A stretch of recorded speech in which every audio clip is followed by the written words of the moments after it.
U.S. Embassy staff rushed to Kabul airport as Taliban close in. Here's a summary of the article. The movement comes as the last of the 3,000 American troops rushed to the city are arriving at the airport to help with the departure of American citizens, as the Taliban have pushed within 10 miles of the capital. Saturday continued the string of losses for the Kabul government, with Logar province south of Kabul, and Mazar-e-Sharif in the north, falling to the Taliban.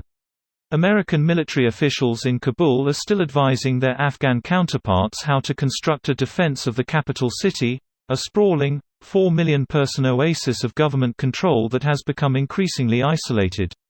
We were headed in this direction after they sent 3,000 troops and ordered the destruction of embassy documents, he told Politico.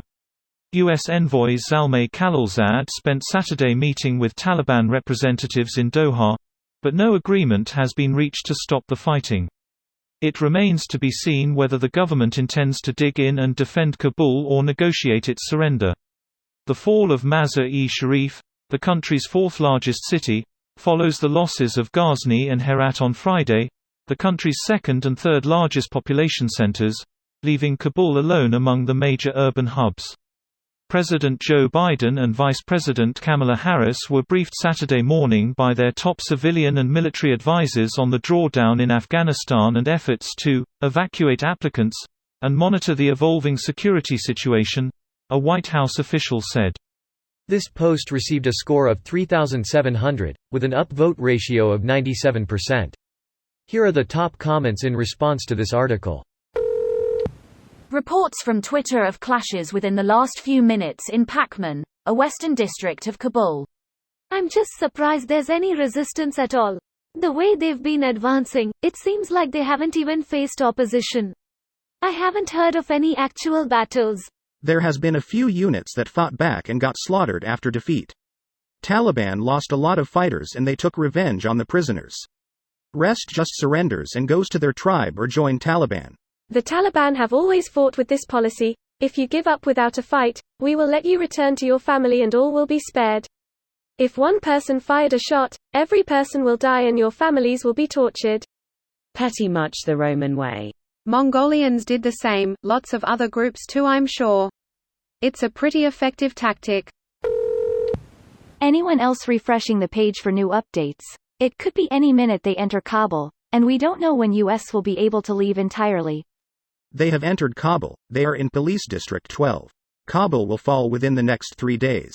Then what happens? Less than you would think, IMO. The Taliban transitions to a ruling government, China will recognize them, the West will denounce them and they will start enacting policy, COVID shots banned, focus on Sharia law, etc.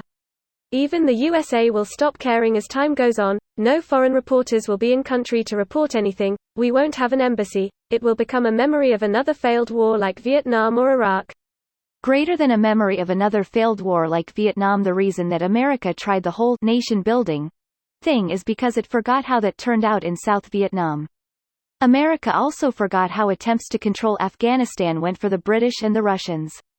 I hope that Americans remember the failed 20-year-long nation-building attempt in Afghanistan. I remember George Bush saying the US wasn't in the business of nation-building when invading Afghanistan. Vietnam, at least we slowly got drawn into that one, so the lack of a coherent strategy is understandably. Afghanistan and Iraq were planned operations with no more thought than Hitler's statement about kicking in the door, and the whole rotten structure will fall down as long-term war planning. Inexcusable. Project for the new American century.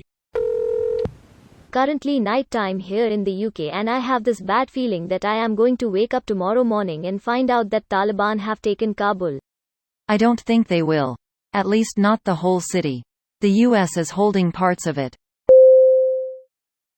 This video was automatically created by Reddit to speech. The article and comments in this video were selected from Reddit according to their upvotes, and any paraphrasing was performed by smmry.com, without any human intervention.